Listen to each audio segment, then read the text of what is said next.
In this video, I'm going to show you how to get your Steam profile link in just a few easy steps. This is super useful if you want to share your profile with friends, add it to a website, send it in a game, or put it in your social media bio.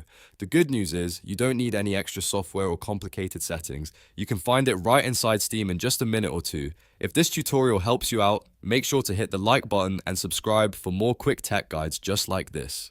Alright, let's get started. First, open your browser and go to Steam Community, then log into your Steam account if you aren't already signed in. Once you're in, look to the top right corner of the page and click on your username. This opens your account menu. From there, click View My Profile. Steam will now take you to your public profile page. Now look at the browser address bar at the very top of your screen. The full URL you see there is your Steam profile link.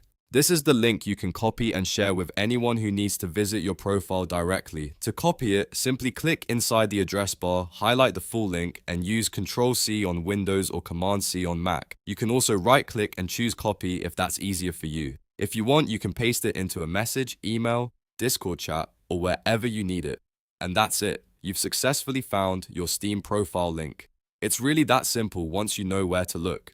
If this video helped, please give it a like, subscribe to the channel, and turn on notifications so you don't miss the next easy tutorial. Thanks for watching, and I'll see you in the next one.